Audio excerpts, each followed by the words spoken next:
Kamala Harris just chose her running mate, and the Trump campaign just got a shot of new energy. Instead of picking a somewhat moderate Democrat to make her ticket more competitive, Harris chose a Bernie bro, raging leftist from a state she didn't need to win. It could reset the race, and that's good news for Trump. Remember the summer of 2020? Let's rewind. And it just collapsed. There you go. The building just collapsed in the midsection.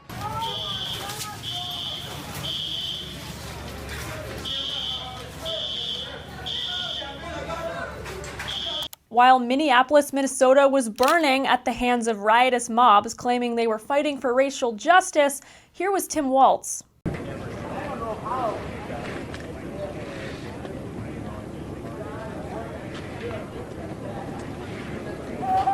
Blocks were decimated. The New York Times reported that over 3 nights, a 5-mile stretch of Minneapolis sustained extraordinary damage. The police precinct house itself was set on fire after the mayor gave orders to evacuate the building. Stores were robbed. It was anarchy. Remember this poor woman whose street where she shopped was destroyed? These people did this for no reason. It's not gonna bring George back here. George is in a better place than we are. And last night, I'm gonna be honest, I wish I was where George was, because this is ridiculous. These people are tearing up our livelihood. Yet Walz delayed deploying the National Guard to Minneapolis to quell the unrest. He was late to respond to the Minneapolis mayor's request for National Guard units, saying the request needed to be official and in writing. During the BLM riots, Walz's own daughter was tweeting that the National Guard was not coming so as not to spook the rioters.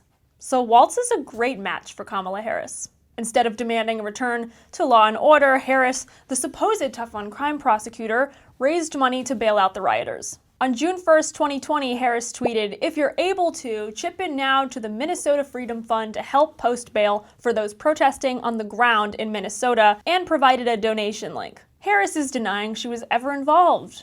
When she was asked to explain why she solicited money from the public to spring rioters from jail, she said this. Many peaceful protests over the history of our country have led to an expansion of rights and an expansion of civil rights. So that's where I stand on peaceful protest. Harris is denying she was ever involved. When she was asked to explain why she solicited money from the public to spring rioters from jail, she said this. What else was Walz doing during COVID?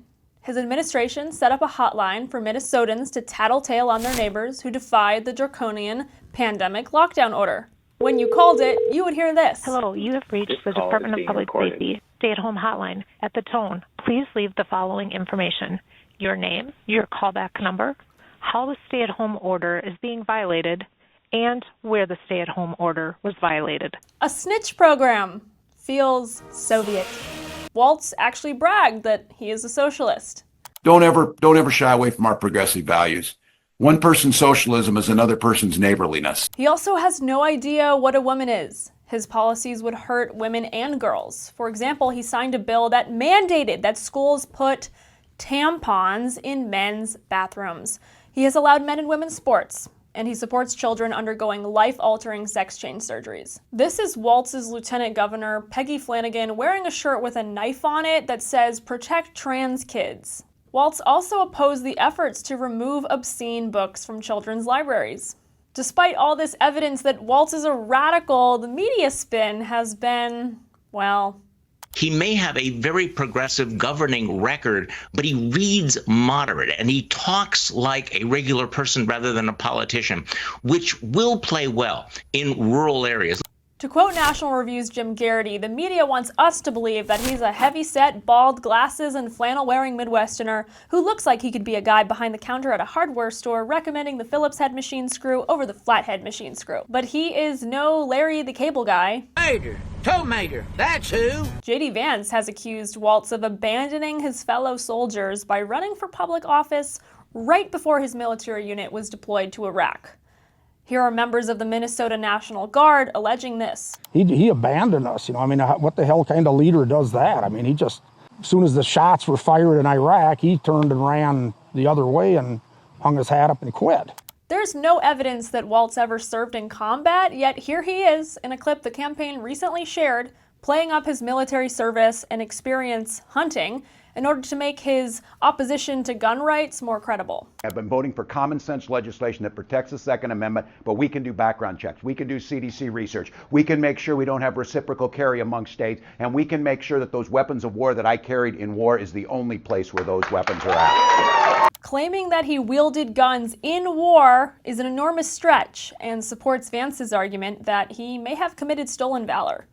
At least he embellished his military record to score political points. To reiterate what's most important, Walz is one of the most left-wing governors in the country. Don't believe me? Ask him. Governor Walz, are you a progressive or are you a centrist? I'm a progressive. Walz has made Minnesota one of the most pro-abortion states in the nation as well. Because of Walz rubber stamping an extreme law, abortion is now legal there until the moment of birth. Walz and his pro-abortion allies repealed an informed consent law, putting women at risk of inaccurate information in abortion clinics. They removed the ban on non-physicians performing abortions, expanded taxpayer funding of abortion on demand, and mandated that health insurance plans cover abortion. Even infants born alive after they survived an abortion are not guaranteed life-saving care in Walz's Minnesota. Walz also made Minnesota a sanctuary state for child sex change surgeries. In Minnesota, we're making it very clear we're not going to cooperate with these folks. We're not going to extradite people. We're going to say that this is a place where you can come to make these decisions. As someone who has covered this issue extensively, it's not loving, protective dad energy to advocate for kids to go under the knife to treat gender confusion. They're not able to give consent because they're children, and they'll likely regret it later. Also, what kind of good dad runs cover for rioters and arsonists to burn down the city? As Meghan McCain said, he's a Trojan horse with a red state accent.